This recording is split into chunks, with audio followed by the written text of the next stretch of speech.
Esa. Esta. Sí. Ok. Buenos días, señores y señoras, amigos y amigas de Conoceréis la Verdad desde la perspectiva de la educación. Estamos, como ya es una costumbre, los viernes de 11 a 12 del mediodía aquí para compartir con ustedes reflexiones, ideas acerca del impacto de la educación cristiana en la vida de esta nación. En el interés de que la escuela, sobre todo la escuela confesional, siga formando los hombres y mujeres que la República Dominicana necesita para ser una mejor nación. Y el énfasis que nosotros hacemos desde aquí sobre la importancia de la educación cristiana parecería a veces como sectario o desconocedor de que hay otras maneras de hacer educación. Y no es eso. Creemos que hay otras maneras de hacer educación. De hecho, somos producto de una educación diferente. Y lo que nosotros estamos tratando de advertir a usted, que nos permite, nos da el privilegio de entrar a sus casas a través de la imagen de la televisión, es advertirle que la manera en que hemos estado tratando de formar a las generaciones, a las nuevas generaciones, no ha sido del todo efectiva. Que hemos tenido y estamos teniendo hombres y mujeres académicamente bien formados, con un perfil alto profesionalmente hablando, pero pésimo en materia de relaciones interpersonales, pésimo en materia de luchar y de aportar sus mejores esfuerzos para el bien colectivo. Hombres y mujeres con un alto perfil académico y a un rendimiento profesional en las áreas en las que se desenvuelve, pero pésimo en sus relaciones familiares y en la manera de cómo relacionarse con sus compañeros y compañeras en los ambientes laborales, en los vecindarios y en los espacios gremiales y profesionales donde participan. Que no haya en la República Dominicana una sola experiencia en un gremio profesional donde se den los procesos seleccionarios para cambiar la directiva o para refrendar la directiva presente, que no termine en un escándalo y en una acusación y una contraacusación de los candidatos entre sí, que desdice la naturaleza de las asociaciones, de los colegios, de los gremios profesionales. No es posible que las entidades que aglutinan a los profesionales que hacen de la República Dominicana o deberían hacer de la República Dominicana una mejor nación, terminen de la manera en que terminan. Ese es el producto de la educación que hemos recibido. Ese es el producto del hombre y la mujer que está saliendo de nuestras aulas preuniversitarias y de las aulas universitarias. Un individuo que solo piensa en el bienestar y en el bien suyo y no está mirando hacia el colectivo. Esa es una de las razones por las que nosotros insistimos desde este espacio en que la promoción de la educación cristiana y la aplicación de una educación centrada en Cristo y en los valores cristianos, en los valores revelados en la Sagrada Escritura, hará de la sociedad dominicana y de cualquier sociedad donde se practique una mejor sociedad. Y que aquellas sociedades que nos han avanzado en Occidente fueron comunidades, fueron países cuya centralidad inicial, aunque hoy las estén perdiendo, estuvieron en lo que la Sagrada Escritura decía. Y es por eso que nosotros insistimos desde aquí en promover una educación valórica, una educación cristiana que abarque a nuestros niños desde los primeros años hasta el fin de la secundaria, que cuando llegue a la universidad tenga ya formado un carácter, tengan formado una cosmovisión que no peligre ante las amenazas de una educación secularizada en los campus universitarios. Eso es, y por eso insistimos, cada vez que usted nos da el permiso de vernos, nos va a escuchar en esa misma dirección. El arquitecto Luis Sena no estará presente en el día de hoy, ha estado aquejado de esta gripe que ha estado dando un poco fuerte, pero ya esperamos que la próxima semana estemos como de costumbre los dos compartiendo nuestras ideas con ustedes. Yo quiero compartirle una nota del libro Reclamando el futuro de la educación cristiana de Albert Green, que dice lo siguiente para que entremos en entender esto.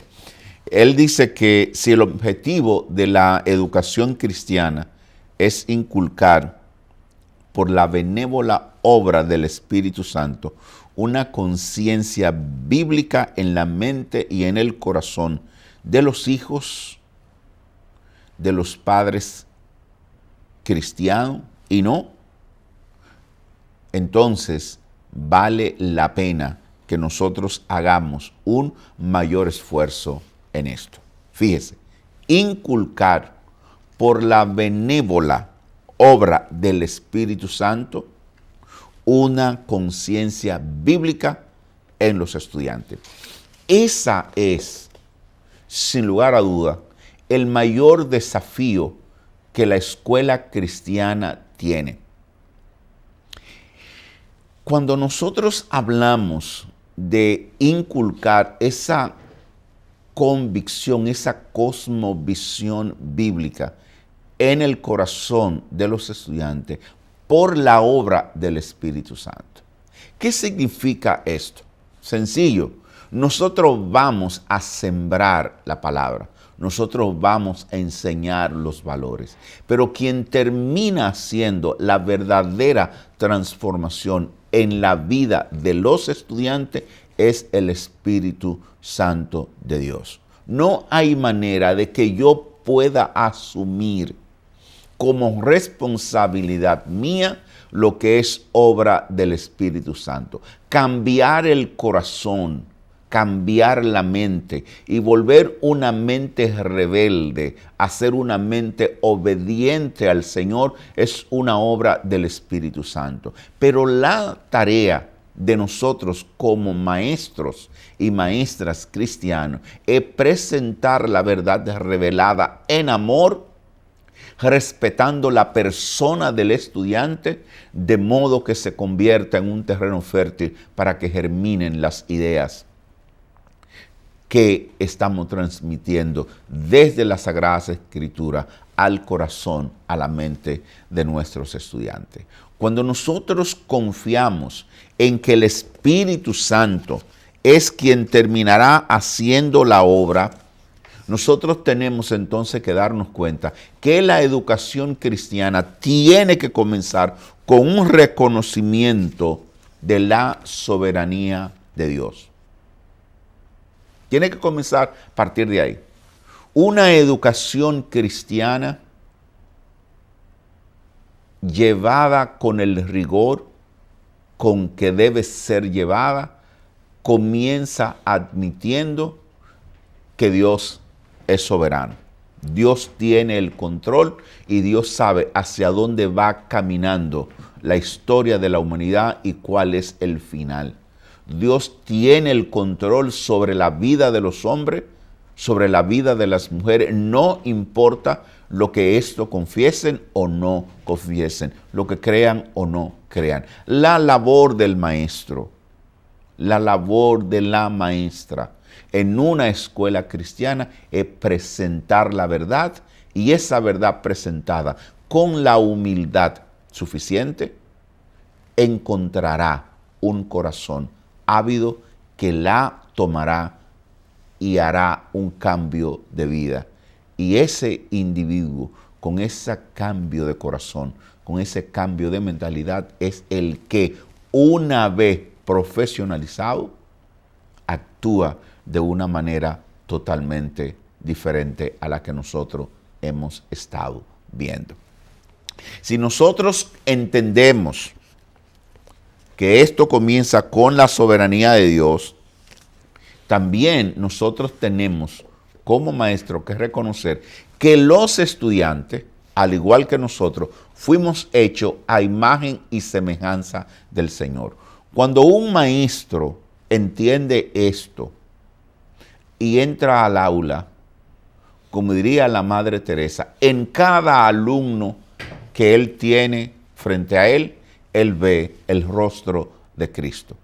Y la pregunta es, la manera en que tú, como individuo creyente en el Señor Jesucristo, trata al Señor Jesucristo, o cómo tú lo tratarías si tuvieras el privilegio de tenerlo de frente, de convivir con Él todos los días durante 6 horas, como ocurre muchas veces con los profesores en las escuelas.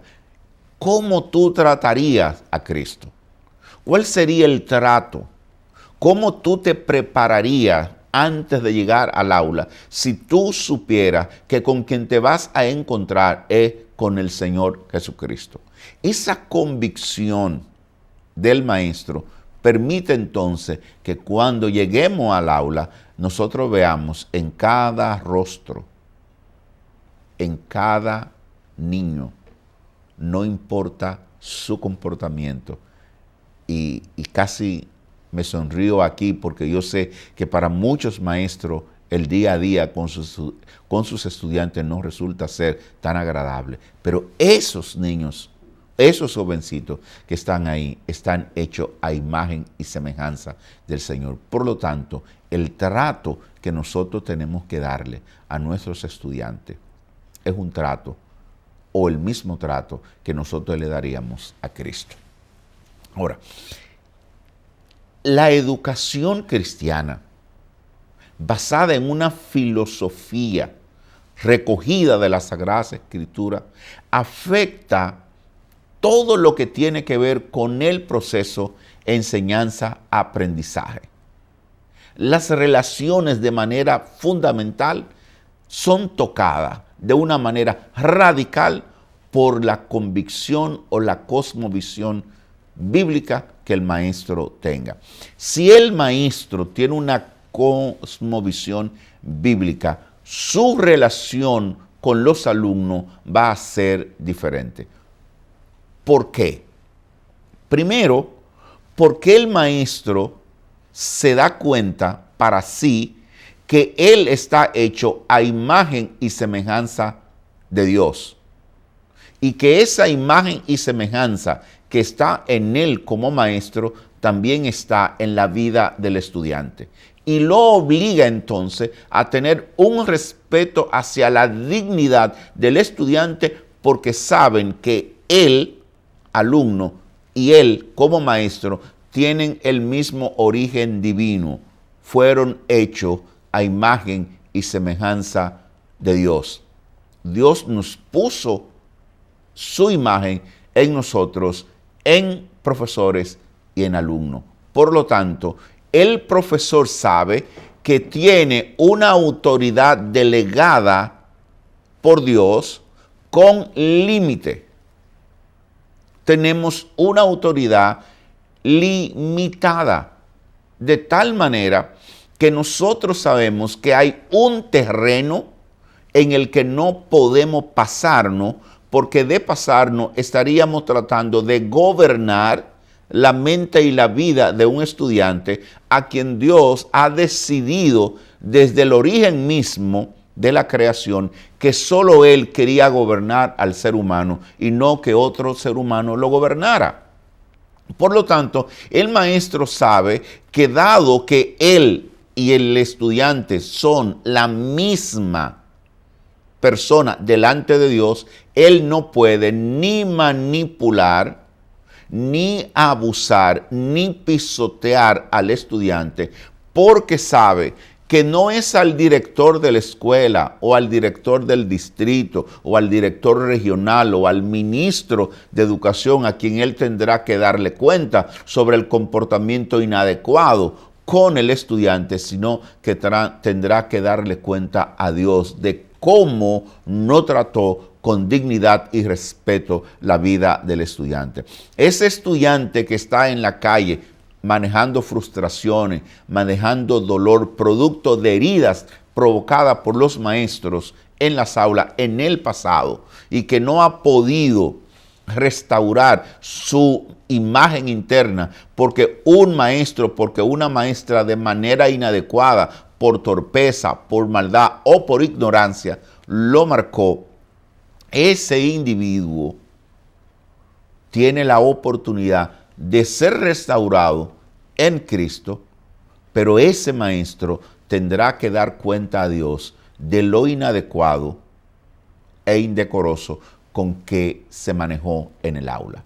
Esa convicción genera entonces un compromiso en el maestro, no un miedo generalizado como hoy, porque la ley 13603 de protección al menor tiene una serie de regulaciones que ahora los maestros en las aulas y los directores tienen miedo de abordar, sobre todo niveles de correcciones en las escuelas, por el temor a ser procesado legalmente por la violación a la ley 13603. Independientemente de que tengamos una ley de protección, y debo decir claramente que la ley de protección de niños, niñas, adolescentes y jóvenes es producto de la dureza del corazón de los adultos. Teníamos que tener una ley que regulara, que limitara el abuso en el que muchas veces los niños y las niñas caían por parte de los adultos, tanto en el clan familiar como en la escuela, por una maldad y una perversidad. Había que regularlo, la ley está ahí. Ahora, la razón por la que el maestro cristiano se cuida de que en su relación la vida de los estudiantes no sean dañada, no es solo porque hay una ley que lo prohíbe, sino porque él sabe que el papá espiritual de ese niño es también su papá, y ese alumno sobre el cual él tiene una autoridad delegada como maestro es su hermano, porque es hijo de Dios. Fíjense lo impactante que resulta una cosmovisión bíblica en el maestro que cambia radicalmente su posición frente a los estudiantes. Si la sociedad nos ha enseñado que todo el que tenga un radio de poder, un espacio donde gobierne, tiene que aprovecharse y tiene que hacer uso de ese poder para beneficiarse él y para maltratar a todo aquel que se le oponga, en la cosmovisión bíblica el poder es servicio. El maestro sabe que es un privilegio para él, que Dios le ha dado, que él pueda ser parte de la formación de las nuevas generaciones. La ADP tiene que entender eso. Independientemente de lo que crea o no en términos espirituales el sindicato de maestros, tiene que entender que es un privilegio tener la oportunidad de ser los formadores, de participar en el proceso de formación de las nuevas generaciones. Por eso, las relaciones entre maestro y alumno cambian desde que la profesora entiende eso. Ahora, si cambia del maestro al alumno, el alumno que alcanza a entender también por la benévola obra del Espíritu Santo, que él es una criatura junto con Dios, junto con el maestro, hecho por Dios, entonces él se cuidará de que su respuesta al maestro sea la adecuada y aceptará que ese maestro tiene una autoridad sobre él limitada, y solo cuando el alumno entienda que el maestro está caminando en una dirección que menoscaba su dignidad, que lo irrespeta o lo pisotea, entonces él hará valer su condición delante del maestro y le dirá: perdón, profesor, perdón, profesora, pero lo que usted está haciendo es incorrecto.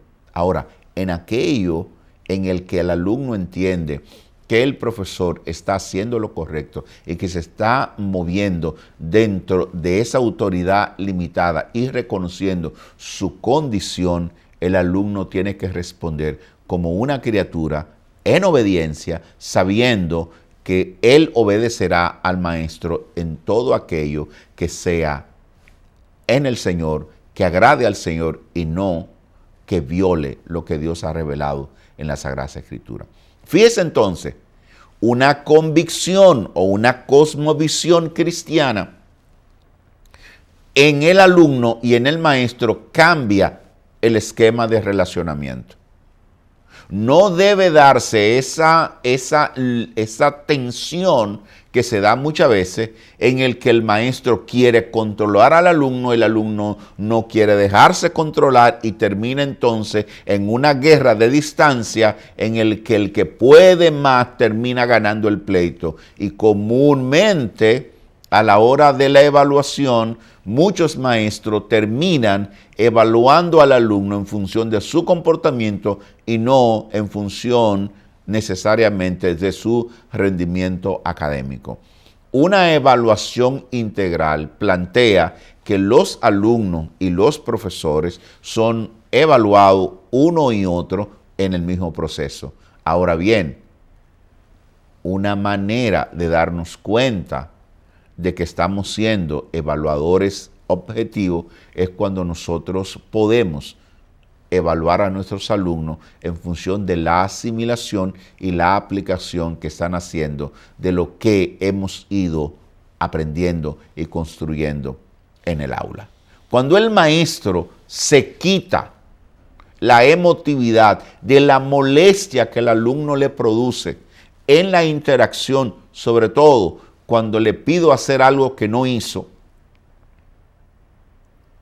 entonces, y yo puedo hacerle entender como maestro al alumno que mira, el asunto es que no es solo responder correctamente, sino cómo tú estás poniendo en práctica lo que vas aprendiendo. Pero si nosotros estamos hablando de niveles de convivencia saludable y tú le hablas mal a tu compañero, tú agredes físicamente, agredes verbalmente a tus compañeros y tus compañeras, entonces tú no estás dando evidencia de que lo que estamos enseñando o lo que estamos construyendo en el aula, tú lo estás asimilando y lo estás poniendo en práctica.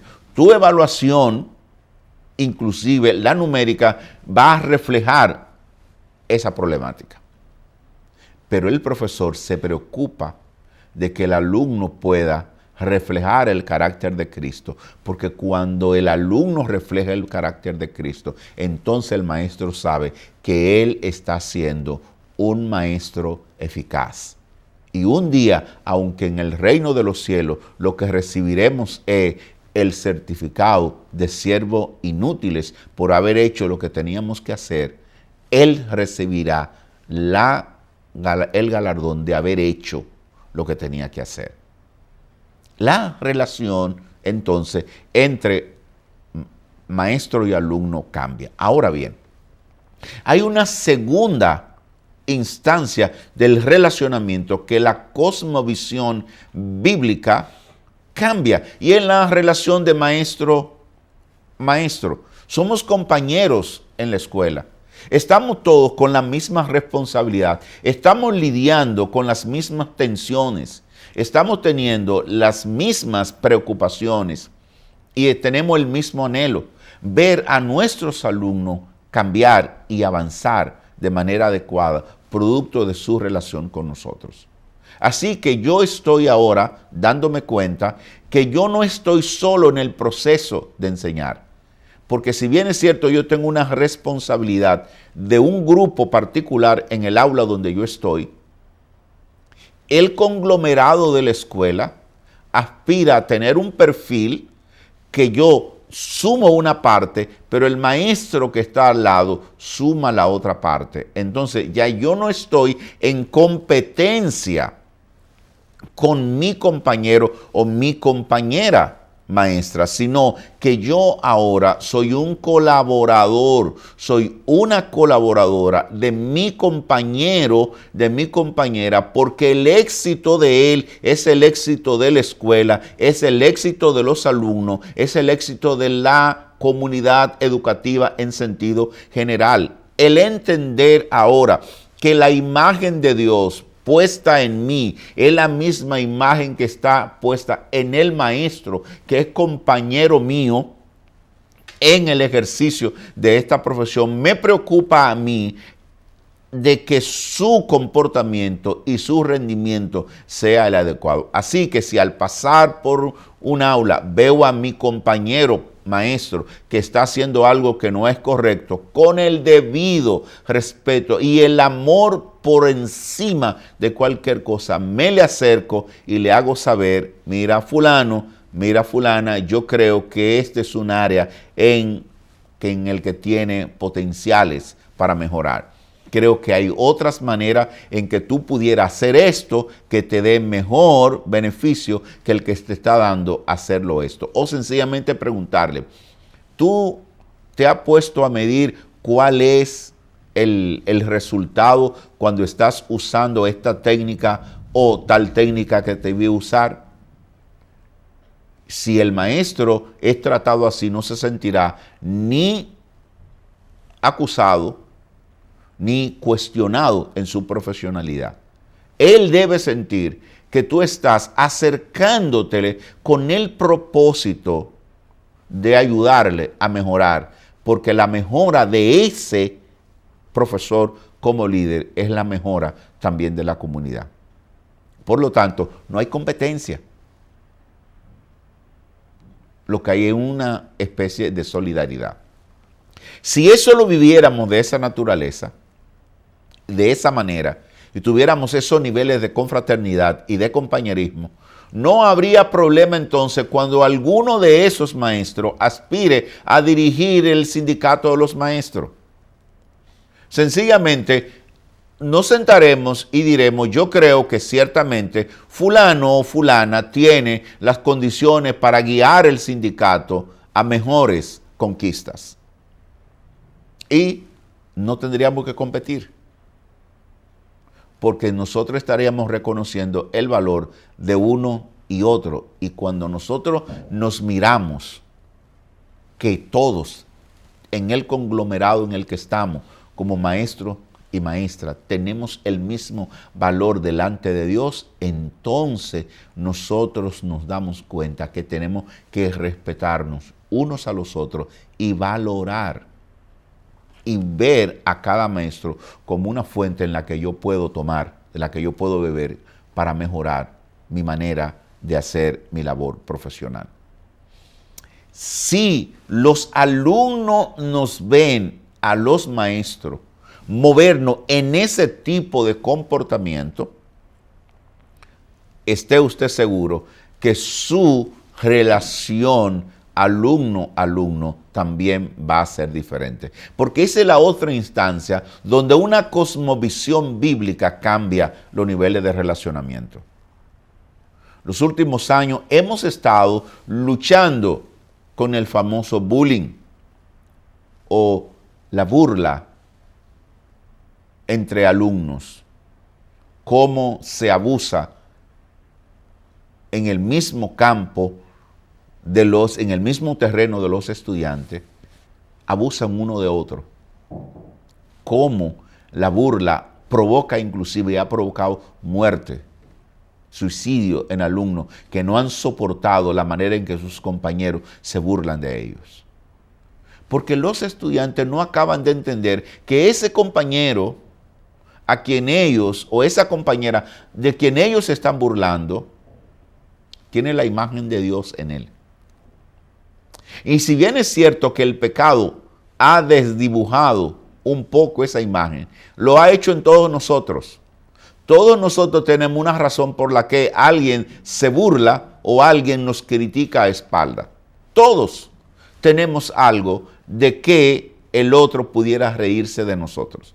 Así que cuando te está burlando de tu compañero, está demostrando que tú tienes también algo por lo que alguien se burlará de ti, porque nadie que no tenga limitaciones en sí mismo es capaz de burlarse de nadie por entender que tiene una limitación.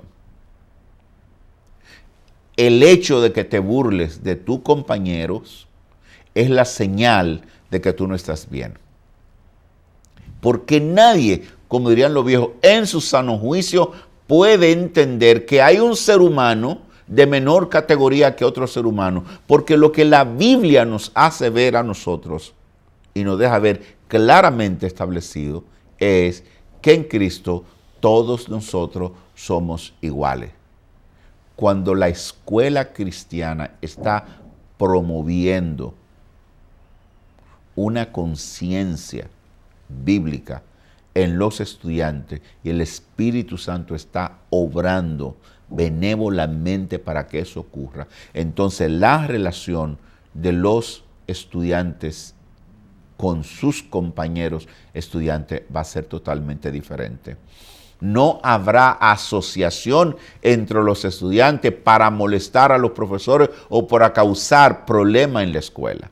No habrá asociación ni pandillerismo entre los estudiantes para cometer tropelía, para dañar a otros estudiantes y para dañar inclusive el edificio de la escuela.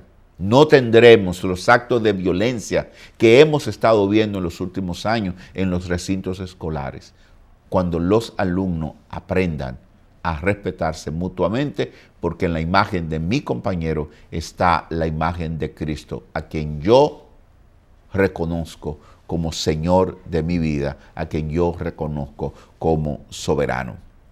La otra instancia en que la cosmovisión bíblica cambia es en la relación del maestro y el administrador o el director de la escuela. Decía hace un momento que la sociedad nos hace creer que el hecho de que tú estés en el poder te da la libertad a que tú puedas hacer lo que tú quieras desde el espacio donde está. De hecho, Platón decía que el que amaba al poder desmesuradamente no merecía tener el poder. Así. Y yo creo que nosotros tenemos que ser cuidadosos. Ahora bien, como en la conciencia de los dominicanos hay un autoritarismo natural, cada vez que tenemos, bueno, no del dominicano, yo creo que en toda América Latina hay una tendencia al autoritarismo. Creo que por nuestra propia estructuración como región. Que donde tú mandas, tú quieres hacer sentir que tú mandas. Y cuando aparece alguien que no muestra esa actitud frente al poder, justamente es criticado por flojo, por no entender o por no ser efectivo, porque todo el que manda tiene que ejercer la autoridad. Cuando tú eres un director o eres un administrador de un recinto escolar, lo primero que tú tienes que entender es que tú eres, si eres el director, eres y tiene que ser el mayor servidor del grupo. Porque Cristo le enseñó a sus discípulos, si ustedes quieren ser los primeros en el reino, entonces tienen que ser servidores. Porque en la dinámica y en la economía del poder del reino de Dios, no son los poderosos ni los hacedores del poder de manera abusiva los que gobiernan. Lo que la Biblia deja ver es que gobiernan en el reino de Dios los que son servidores, y el servicio es el vehículo del manejo del poder en el reino de Dios. Un poco más claro, no es verdad que el líder dentro del cuerpo de Cristo es el que manda a hacer, sino el que hace. El que está dispuesto a hacer aún aquellas tareas que la considerarían indigna los demás, son las tareas en las que el líder debería involucrarse como una señal de que el puesto de liderazgo en el que él está lo ha ganado producto del servicio y no necesariamente producto de la delegación legal del poder. Puede ser nombrado y aún ganar el concurso como director, y eso lo que te obliga es a ser un servidor a tiempo completo. Y esa es una parte que nosotros tenemos que entenderla, porque cambia radicalmente. Entonces, el director no quiere obligar a los maestros a hacer lo que él quiere, sino que él trata de persuadir con la verdad a los maestros para que ellos entiendan el valor de los estudiantes, el valor del proceso de enseñanza-aprendizaje, el valor de la comunidad y el papel y los roles que cada uno de nosotros tenemos en el proceso de la transformación social, usando la educación como el vehículo. Si nosotros no somos como directores capaces de entender esto, entonces perderemos la oportunidad de liderar en amor y en el servicio, y tenemos que terminar entonces siendo abusivos, desconocedores de la dignidad de las personas a las que Dios nos ha puesto por delante para acompañarlo en el proceso, de guiarlos inclusive, porque nosotros estaríamos usando el poder de una manera inadecuada. Los que verdaderamente han nacido de nuevo y tienen una cosmovisión bíblica arraigada, no ejercen el poder autoritario desconociendo los derechos de los demás, sino que intentan persuadir con la verdad, esperando que el Espíritu Santo produzca el cambio en la vida de sus compañeros, de sus compañeras y de los estudiantes también. De tal manera que nosotros no debemos, bajo ninguna circunstancia, siendo o maestro, intentar desconocer la autoridad del director, o como director tratar de desconocer la dignidad de los maestros. Muy por el contrario, esa relación queda gobernada por un reconocimiento mutuo, como dice el apóstol Pablo en Efesios capítulo 5, verso 21, someteos unos a otros por reverencia al Señor. Reconocemos uno y otro que somos hechos a imagen y semejanza del Señor, que Dios puso un cerebro en cada uno de nosotros con capacidad creativa, con capacidad para pensar, con capacidad para razonar e inclusive para exponer nuestras ideas con la suficiente claridad. No importa que lo que nosotros estemos diciendo contradiga lo que aquel dice o lo que piensa, porque lo más que podemos hacer cuando diferimos en manera de pensar de cómo hacer el trabajo es que nos obliga a sentarnos y a buscar la manera común en cómo uno y otro haremos lo que tenemos que hacer, ayudándonos, porque sabemos que los dos estamos trabajando en la misma dirección. Si nosotros no somos capaces de entender eso, no podremos llegar a ser verdaderos líderes en el proceso al que Dios nos ha llamado. Si es verdad que la cosmovisión bíblica cambia las relaciones, primero, entre alumnos y maestros y alumnos. Cambia la relación maestro-maestro. Cambia la relación de directores o administradores y maestros y viceversa. La otra instancia donde cambia radicalmente es en lo concerniente a la relación de los padres y los maestros. El papá, la madre, que son nacido de nuevo y cuya cosmovisión bíblica es arraigada, el padre sabe que la escuela es un socio en el proceso de formación de sus hijos.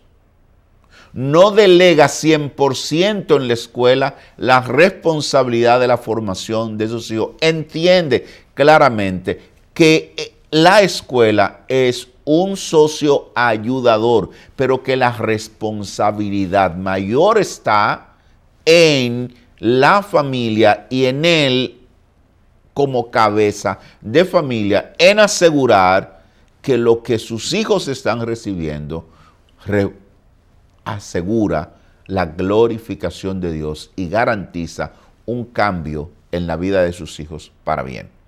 Así que la escuela es socio. Ese padre no delega su responsabilidad en la formación.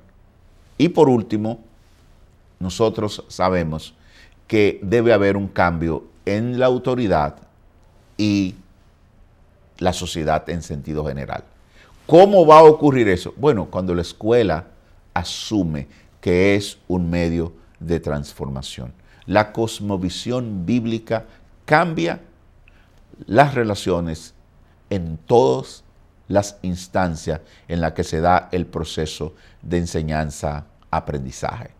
Nosotros aspiramos que la escuela cristiana en la República Dominicana produzca ese cambio de relacionamiento, porque al cambiar ese enfoque y sobre el valor de la gente y cómo debemos tratarnos, es el antídoto definitivo contra la violencia en todas sus manifestaciones que hemos estado viviendo en la República Dominicana.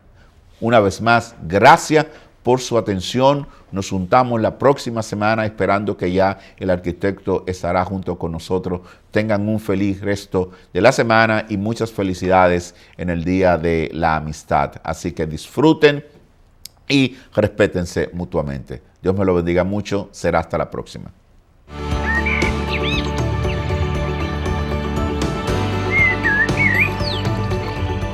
Hemos llegado al final del programa Y conoceréis la verdad. Que su vida haya sido bendecida en este día.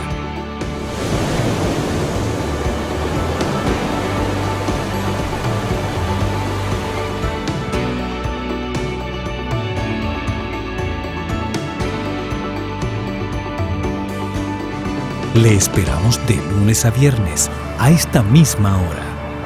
Invocamos la presencia de Dios sobre su vida y familia.